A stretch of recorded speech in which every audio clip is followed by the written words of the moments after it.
Il y a un monsieur qui a dit que quand une femme ne se comporte pas bien, on prend une deuxième. Quand c'est comme ça, c'est le médicament des elle femmes écoute bien quand tu lui parles. On a demandé à l'oustaz qu'est-ce qu'il en dit. Merci beaucoup. Merci à Evidero de nous avoir invités. On rend la louange à Allah qui est le Seigneur de l'univers et paix et salut sur le prophète sallallahu alayhi wa sallam. Ce que le frère a dit, bon, peut-être il parle pour son cas personnel.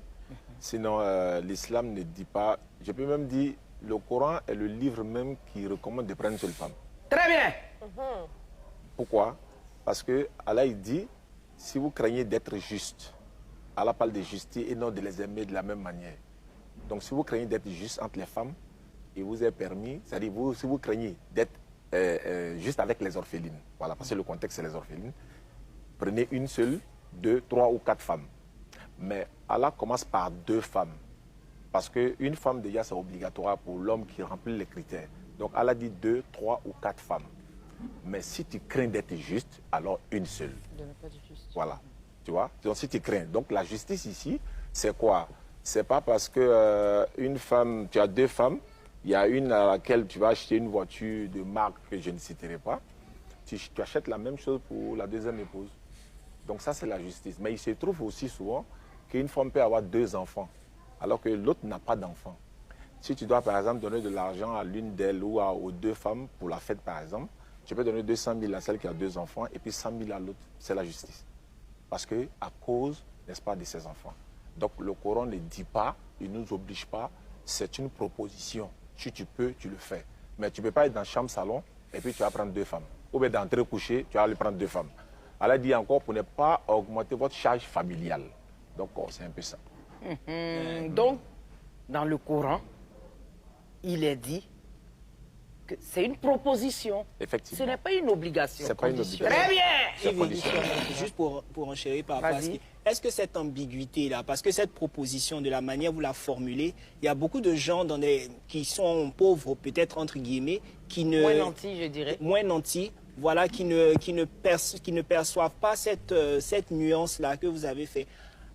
Comment vous leur parlez pour qu'ils puissent comprendre? Parce que j'ai l'impression que c'est normal maintenant. Dès qu'une femme a un comportement qui n'est pas positif, on dit ok, on va envoyer une deuxième parce que même que tu sois pauvre ou riche, c'est... Non, non, ça c'est peut-être ça vient d'eux, même sinon l'islam ne dit pas ça. Parce qu'il y a des critères aussi à remplir pour avoir, n'est-ce pas, 2 ou 3, 4 épouses. Parce que ça s'arrête à 4. Mais Allah nous dit, si vous craignez d'être juste, c'est-à-dire il parle de justice ici. Donc il vous recommande de prendre une seule femme. Et puis il dit, pour ne pas augmenter votre charge familiale. Parce que toi, tu n'as pas les moyens. Tu n'as pas les moyens, tu ne remplis pas les conditions pour pouvoir avoir 2, 3 femmes. C'est pas la peine, c'est pas obligé. C'est pas une obligation. C'est une forme de mariage, certes, mais c'est pas une obligation. Moi, j'ai une seule femme pour le moment. Est-ce que vous comprenez? Très bien. Voilà, donc il faut préciser. Très pour le moment, hein. Bishop. Ben, soyez tous salués par le précieux et puissant nom de Jésus-Christ de Nazareth. Amen. Et je pense que Dieu permettra qu'on puisse élucider beaucoup de détails. Que dit la Bible concernant la polygamie? Bible, dans sa globalité, dans son intimité la plus sélecte, est radicale et elle est claire. La Bible conseille aux chrétiens de marier une seule femme. Il n'y a pas de débat, il n'y a pas à tergiverser là-dessus. Vous savez que je vois beaucoup de choses sur les réseaux sociaux. On est tous concentrés, concernés par rapport aux réseaux sociaux et nous voyons que chacun peut dire ce qu'il veut. Ce qui perturbe beaucoup de personnes, c'est que les gens ne savent pas qu'au niveau des courants religieux, et au niveau de la religion chrétienne, il y a des courants. Okay? Dans ces différents courants, il y a le catholicisme, il y a les méthodistes, il y a les pentecôtistes, il y a les évangéliques qui, même les évangéliques, ont encore d'autres courants. Donc il y a les baptistes méridionaux, il y a les baptistes œuvre mission, il y a beaucoup de courants. Alors, mais ce qui nous réunit, c'est ce que j'appelle notre code, c'est la parole de Dieu. Adam n'a pas eu 2 femmes. On reste focus là-dessus et on s'arrête à Dieu dit l'homme quittera son père et sa mère, il s'attachera à sa femme et ils deviendront une seule chair. Donc les pronoms possessifs, les pronoms, tous les ça, mon, ton son long, que les gens veulent faire sur Facebook là, Déjà même, Dieu n'a pas donné 2 cœurs à l'homme. Ça devient déjà compliqué. Remarquez bien, on a 2 narines, on a 2 yeux, on a 2 oreilles. Mais on a un cœur. Donc il est déjà difficile de pouvoir aimer 2 femmes de la même manière. Ça sera très compliqué. Aimer 2 femmes de la même manière, à un niveau et un moment, on va léser une pour faire plaisir à l'autre. Très souvent, c'est quand la plus petite arrive, la fraîcherie arrive, qu'on commence à voir déjà que l'autre, elle est en danger. On va en revenir. Très, très bien. Mais, Oustaz, Oui. moi, je t'ai entendu dire dans une vidéo que la Bible n'a pas dit ça. Genèse chapitre 2, 26. Très bien. L'homme quittera son père et sa mère, s'attachera à sa femme, les deux deviendront une chair. Mais quand tu rentres dans la maison, tu vois 2 systèmes de reproduction différents. Mais on parle d'une chair. C'est-à-dire, voilà, on éduque les enfants ensemble, etc., etc. Mais à sa femme, comme l'homme de Dieu le disait, oui, bon, dans certains passages de la Bible, je peux parler par exemple de Deutéronome 21, verset 15, Dieu met de l'ordre dans un foyer polygamique. Si Dieu n'aime pas la polygamie, moi je ne vois pas pourquoi il met de l'ordre. Il dit, si un homme qui a 2 femmes, il aime l'une, n'aime pas l'autre, il ne doit rien retrancher en ce qui concerne la nourriture, le vêtement, la santé, etc., des enfants de celles qui n'aiment pas. Ça, c'est dans Deutéronome. Deutéronome 21, 15, etc. Maintenant, pour dire quoi? Même par exemple dans le livre d'Ésaïe, Ésaïe chapitre 4, verset 1er, il a dit, en ce jour-là, 7 femmes s'attacheront à un homme. Elles lui diront, nous nous vêtirons nous-mêmes, nous allons payer notre nourriture nous-mêmes. Il faut nous marier seulement pour enlever la honte du célibat sur nous. Quand on dit en ce jour-là, mais nous sommes à cette époque-là, nous sommes sur les réseaux sociaux, on sait combien de femmes nous proposent le mariage, on ne peut pas compter. Donc elle-même peut te dire, je peux te prendre en charge, mais il suffit que de me marier. Parce que la honte du célibat, c'est un fardeau qui est très lourd.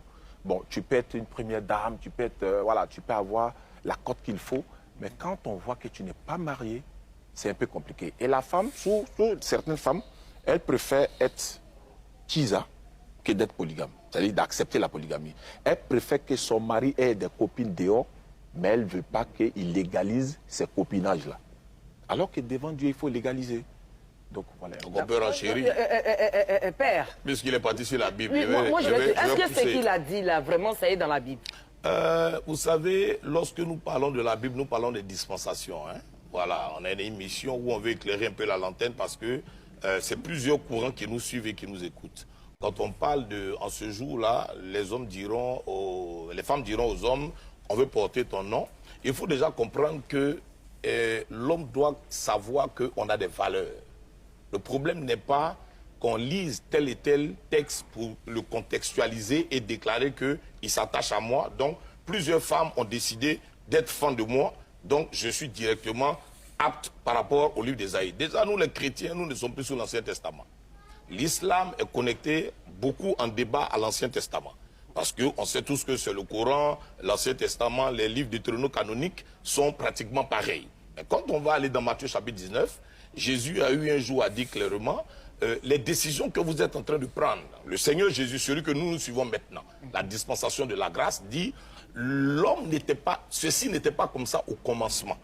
C'est Moïse, à cause de la dureté de votre cœur, a eu à changer certaines lois pour ne pas qu'on lapide l'homme ou qu'on lapide le prophète ou qu'on lapide la femme. Mais je le dis, que les valeurs que nous avons, que notre courant, on a, nous, c'est une femme. On ne peut pas léser. Je suis en ma 30e année de mariage avec la seule et même femme qui m'a fait de 3 beaux enfants. Et je pense que pour la galère dans laquelle j'étais, et puis là où elle est avec moi, il n'y a pas d'option de mettre une autre personne qui va venir nous perturber. Très, ça s'applaudit quand même.